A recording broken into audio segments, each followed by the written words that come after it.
ყველაფერი კი იმით დაიწყო, რომ დაახლოებით 600 წლის წინანდელ ხალხებში, ტომებსა და საერთო დასახლებებში გაჩნდა კატეგორია ინდივიდუალებისა, ეგრეთ წოდებული დივერგენტები. მე ვფიქრობ, რომ ეს იყო ევოლუციის ზამბარის ეფექტი. აი, მაგალითად, როცა ზამბარას ძლიერ შეკუმშავ და მე ხელს გავუშვებ, ის სხვათა შორის ეს პროცესის მოგვიანებით გამეორდა შუმერებშიც. შუმერები ხო ერთიერი არ იყო, ესენი იყვნენ სხვადასხვა ხალხების გაერთიანება. აი, მაგალითად, ჯადოსნური სარკეებიაც იგივე მობილურები. ჯადოსნური ჯოხებიაც იგივე 3D პრინტერების და მრავალი კიდევ სხვა.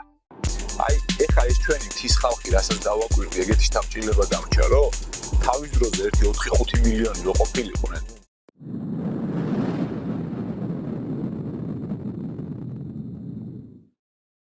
ჩვენ გითხავთ, რატო მაინც და მაინც ინდოეთი? მე გიპასუხებ, რომ განსაკუთრებული არაფერი. ინდოელები დღეს მეტისმეტად შერეული ერია. უბრალოდ ძველი ინდოელები. ან უпроსტორად ის ხალხები, რომლებიც ამ ტერიტორიაზე ცხოვრობდნენ, ერთ-ერთი იმ თემთაგანი იყო, რომლებსაც შეეძლოთ რწმენის საფუძველზე კარგად შეენახათ ცოდნა. რატომ რწმენის ფორმით? იმიტომ, რომ როცა ყველაფერი დამთავრდა, ერთადერთი საშუალება ცოდნის შენარჩუნების. ეს იყო რელიგია. და ყველა რელიგიებში არის შემორჩენილი სამყაროსეული ცოდნის ელემენტები. მაგალითად, რამადანის დროს და ზიკრის ლოცვის დროს წრეზე ბრუნვა, ბუდიზმზე აღარ მაქვს საუბარი, ქრისტიანობაში წყლის კონცეფცია და სხვა. როგორ ფიქრობთ, აბა, რამდენი ხანს შეუძლია ადამიანმა ატაროს ცოდნა ნიუტზე, თუ ის საერთოდ არ უნახავს თავისი თვალით და აშეუგრძნია? არც თუ ისე დიდ ხანს, ან საერთოდ ვერც კი, ხო? იცით, ამასთან დაკავშირებით აი ერთი ასეთი იგავი არსებობს სულის კუზე და ბაყაყზე. ერთ პატარა გუბეში ცხოვრობდა ბაყაყი. მისთვის ეს გუბე მთელი სამყარო იყო. იქ ჰქონდა წყალი, საჭმელი და მშვიდი ცხოვრება. ერთ დღეს გუბესთან მივიდა ზღვის კუ. კუმ უთხრა: მე ოკეანიდან მოვდივარ. ბაყაყმა გაგვირვებით იკითხა: ოკეანი რა არის? კუმ უპასუხა: ოკეანი იმდენად დიდია, რომ მის კიდეს ვერ დაინახავ. ათასობით მდინარე ჩაედინება მასში, მაგრამ მაინც არ ივსება. მისი სიღრმე და სივრცე უსასრულოა. ბაყაყმა გაიცინა: მაინც როგორი დიდი, 2 ჩემი გუბის ხელა. არა, უფრო დიდი. 10 ჩემი გუბის ხელა. არა, კიდევ უფრო დიდი. როგორ შეიძლება 2 ჩემი გუბის ტოლზე დიდი იყოს? ჩემი გუბე ხომ მთელ სამყაროს იტევს. კუ ცდილობდა აეხსნა, მაგრამ ბაყაყი მაინც ვერ ხვდებოდა, რადგან არასოდეს გასცდენია თავის პატარა გუბეს და როგორ შეეძლო მას წარმოედგინა ის თუ რამხელა იყო ოკეანე. ხალგაზდებო, მინდა სწორად გაიგოთ. ეს იგავი ადამიანის ფსიქოლოგიურ მოწყობაზეა და არა ვინმეს შეურაცხყოფაზე. აი აქ უკვე სცენაზე შემოდის ხოლმე რწმენა, ამ შემთხვევაში როგორც იარაღი. ყველაფერი კი იმით დაიწყო, რომ დაახლოებით 6000 წლის წინანდელ ხალხებში, ტომებსა და საერთო დასახლებებში გაჩნდა კატეგორია ინდივიდებისა, ეგრეთ წოდებული დივერგენტები, ან შეიძლება არხატები უწოდოთ მათ ბუდისტურად. ინდივიდები, რომლებიც რაღაცით გამორჩეულები იყვნენ სხვებისგან, თავისი ხასიათით, მისწრაფებებით, პოტენციალით და ზოგადი უნარებით. ეს ევოლუციის საერთო თვისებაა. ასეთი რამ ახასიათებს ევოლუციას ყველა ეტაპზე. მაგრამ ეს გამორჩეულობა აუტიზმში ან რაიმე სახის მენტალურ პრობლემებში არ უნდა აგერიოთ. აქ ძალიან ფაქიზი ზღვარია, ფაქტიურად ბეწვის ხიდი. ამ არხატებს უბრალოდ უჭირდათ სოციუმში ადაპტაცია, არა იმიტომ, რომ მათ ეს არ შეეძლოთ, არამედ პირიქით. სოციუმი აღიქვამდა მათ როგორც უცხო სხეულებს.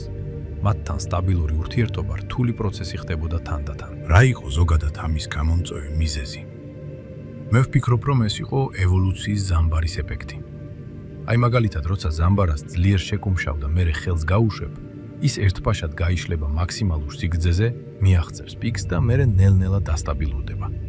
აი ზუსტად ასეთი პოტენციალის წყალობით ადამიანის ევოლუციამ განიცადა რაღაც მომენტში მკვეთრი ნახტომი ზემოთ და ეს გამოვლინდა მთელი პლანეტის მასშტაბში, თითქმის ყველა ხალხებში და მათ ცალკეულ ინდივიდებში.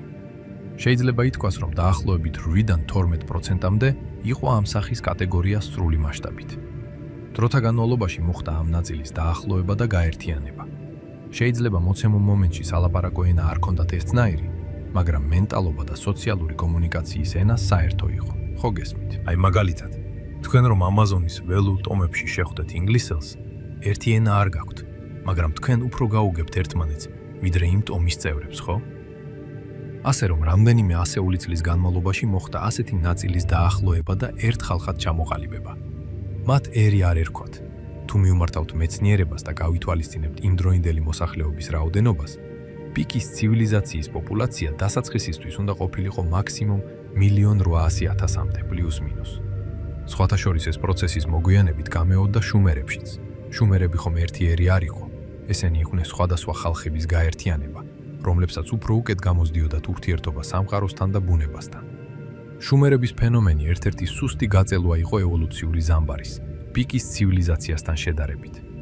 ასე რომ არხატები უკვე ქალაქებად გაერთიანდნენ და მათ დაიწყეს ნელ-ნელა მკვეთრი იზოლაცია დანარჩენი ხალხებისგან, რადგან ეს ის იყო, რასაც ინსტინქტი პირველს ეუბნებოდა მათ, რომ საჭიროა იყო გარკვეული სახის ინკაპსულაცია და მოგვიანებით ეს მოახერხეს კიდეც. თავიდან მათი კლასტერები იქცნენ დომინანტებად ნადირობის, მეტალის წარმოების და სოფლის მეურნეობის მიმართულებებშიც და ამით გაუადვინდათ პირველი ნაბიჯების გადადგმა ერთი დიდი სუპერცივილიზაციის ჩამოყალიბებაში.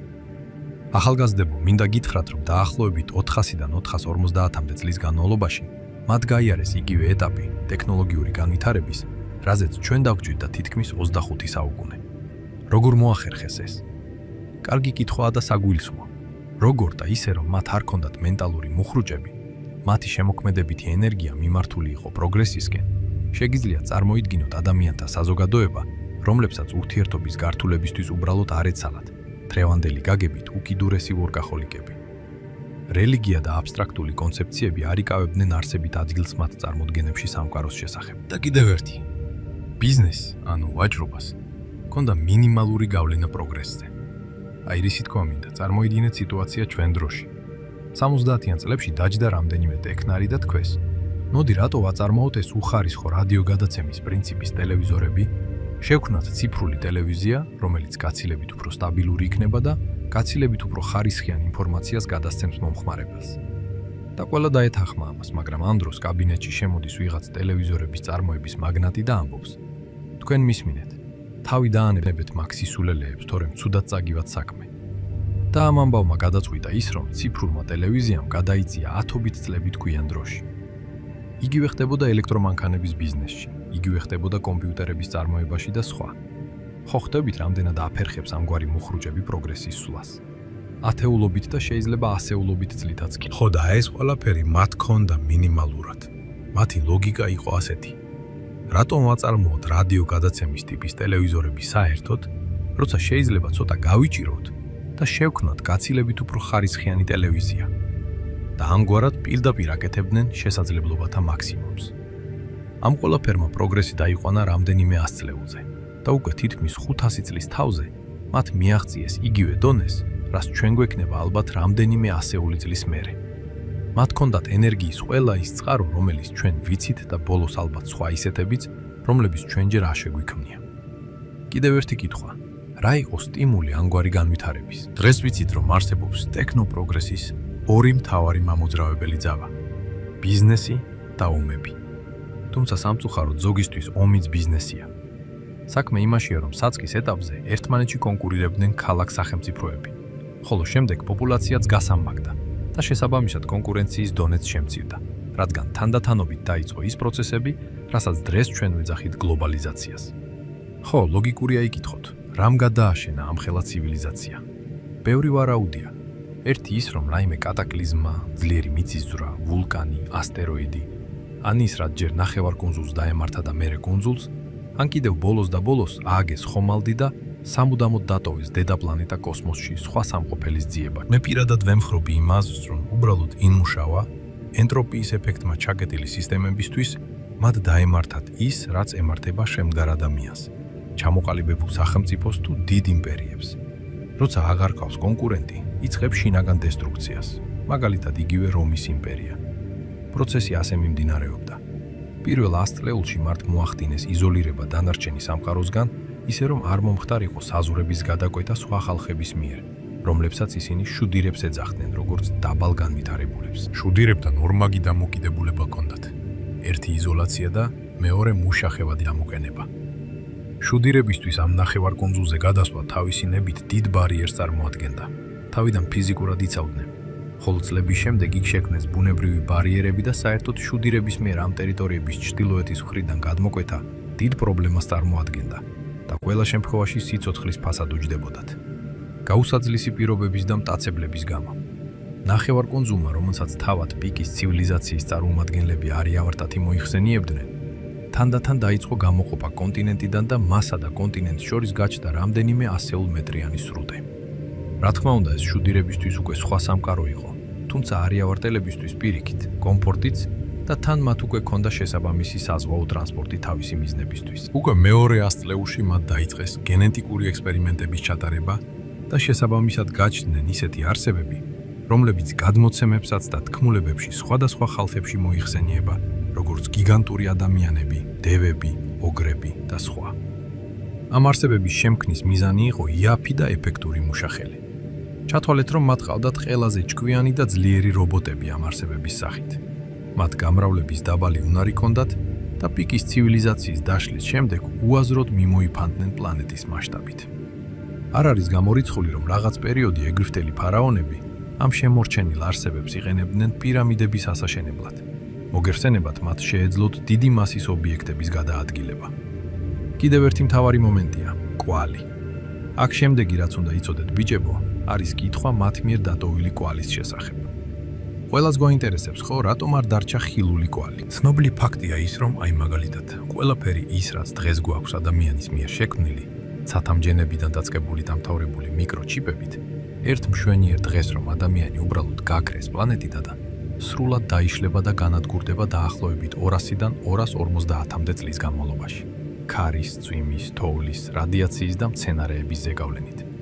რა თქმა უნდა, არ მოქვს საუბარი ძვირფას მეტალებზე, მაგრამ ამ ტიპის მასალები კი არიან ვარდის გარეთ ძალიან ცოტა იქნებოდა თუ არ ჩავთვლით სპეციალური დანიშნულების პუნქტებს, როგორიც იყო მაგალითად ზემოთ ნახსენები ამინდის მართვის სადგურები.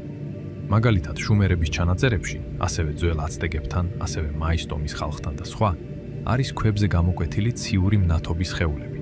და იცით ყველაზე კარგად ეს რაზე მიუთითებს? პიკის ცივილიზაციის მიერ შექმნილ თანამგზავრების ცვენაზე, რომლებიც ორბიტიდან ვარდებოდა ასეულობით წლების განმავლობაში და იწოდა ატმოსფეროში, ისე რომ შესაძლოა ამ პროცესმა ჩვენს წელთაღრიცხვამდე მე-10 საუკუნემდეც კი მოაღწია. მოგეხსენებათ, თანამგზავრებს დიდი ხანი შეუძლიათ იმოძრაოს დედამიწის გარშემო. დესტრუქციის პროცესი იყო ეტაპობრივი. თავიდან შენელდა პროგრესი, შემდეგ თანდათანობით დაიწყო შიდა სოციალურ კონფლიქტები, ეკონომიკის ჩამოშლა და განვითარების სრული შეჩერება.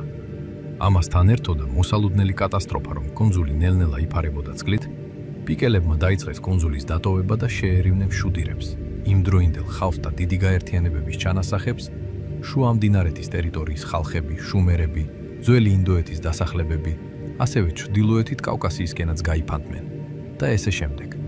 ამდენად კავკასია გახდა როგორც კარიბჭე, რომ ნაწილი არიავარტელებისა გადასულიყვნენ ევროპისკენ, რადგან ყველა ვერ ადაპტივდა ადგილობრივებთან. მოკლედ მოხდა სრული ასიმილაცია დაახლოებით 50-დან 100-მდე წლის განმავლობაში. რა თქმა უნდა, ერთადერთი რაც შეეძლოთ წაეღოთ, ეს იყო ცოდნა მათი 500 წლიანი მიღწევების შესახებ. ხოლო თავად რომ უკვე ვეღარაფერს აღადგენდნენ, ხო ხვდებით ამას. განვითარება კოლექტიური პროცესია. ეს ცოდნა კი შუდირებისთვის სრულიად გაუგებარი იყო და როგორც უკვე გითხარით, მათთვის გასაგებ ენაზე რელიგიისა და ლეგენდების სახით გადმოსცეს. აი მაგალითად, ჯადოსნური სარკეები, იგივე მობილურები, ჯადოსნური ჯოხები, იგივე 3D პრინტერების, მფრინავი ცოცხები, იგივე რეაქტიული პერსონალური მფრინავი აპარატები, რომლებიც უახლოეს მომავალში გვექნება და მრავალი კიდევ სხვა. მაგალითად, ვედურ ლიტერატურაში არის კიდევ აღწერილი მშვილდები, რომლის ისარს ჩაუთქვამდნენ ლოცვას და ეს ის არის ზუსტად იქ ხდება, სადაც მიუთითებდა მსროლელი. ხომ არ გეცნობათ ხმით მართვადი რაკეტები? ასევე მათ ჰქონდათ ესეთი ცნება დროის ერთეულის, ორი უმცირესი ნაწილაკის შეერთების დრო. ხოლო რაც შეეხება მაგ თქვენ იდუმალ კოსმოსურ ზონს და მის გზავნილს, რომელსაც ესე გამალებით ეძებთ, მე პირადად მივიჩნევ უთხოვარ ფაქტად, რომ ეს პიკის ცივილიზაციის ერთადერთი ადეკვატური დანატოვარია, რომელმაც დროს გაუძლო. ხო და ჩვენზე კი რა ვთქვა, მაგრამ აი თქვენი შვილები აუცილებლად მოესწრებიან. იმას, როცა ეგ ზონდი ისევ დაბრუნდება და მოიტანს ინფორმაციას, ჩვენ კი დავიჭერთ და გავხსნით და ამ ყველაფერზე უკეთესად თავად მოყვება. და იმედი მაქვს, ჩემი კვლევა ცოტათი მაინც დაემთხევა სიმართლეს. აი ასე ახალგაზრდებო, თქვენ ახლა ბევრი კითხვა გაგიჩნდებათ, მაგრამ მასე მოსლილი წარ ვარ, იმიტომ რომ უნდა აუსწრო ჩემს მეგობარ ცხვარშია, თორემ შეიძლება მშიერი დარჩეს და დამიბეჭავდეს. ასე რომ გააკეთეთ, რასაც აკეთებთ, მაგრამ მაინც ფრთხილად იყავით, რომ ეგ დისკი არასწორი ხალხის ხელში არ ჩავარდეს. თორემ ხომ გაგიგიათ, ჯანმრთელ საზოგადოებაში მორალი წინ უნდა უსწრებდეს ძალასო და ერთიც სხვათა შორის ჩემი თეორიის საფუძველზე, როცა ამის გამოქვეყნება როგორც სამეცნიერო ნაშრომისა და მიბლოკეს, ერთმა ჩემმა უახლოესმა მეგობარმა მაშინ 97-ში წიგნის დაწერა მომავლის ეკო, ასე ქვია. ასე ვთქვათ, გვერდში დამიდგა და დამიკომპენსირა ის დანაკლისი. ამბავი მოგვითხრობს შეყვარებულ წყვილზე, რომლებიც იყვნენ პიკის ცივილიზაციის მოქალაქეები, როცა ეს ცივილიზაცია განადგურების ზღვარზე იყო. საინტერესოა, წაიკითხეთ რომ გეცლებათ. მეგობრებო, ეს თქვა და მძიმედ წამოდგა. ჩვენ ისე ვიყავით დამუნჯებულები, რაიმე კარგი კინო რომ მორჩება და ბოლოს რომ ადის ხოლმე ეკრანზე უსასრულო ტექსტი. აზრზე რომ მოვედით, უკვე ცხენზე იჯდა. აბა ჭკუით იყავით, ნიჭიერი ბალღები ჩანხართ და გაითვალისწინეთ რომ ყველა ნიჭს ერთი თვისება აქვს, ხანდახან აბრმავებს კაცსა. უკვე ბინდი იყო. ჩავსხედით მანქანაში და გამოვბუნდით.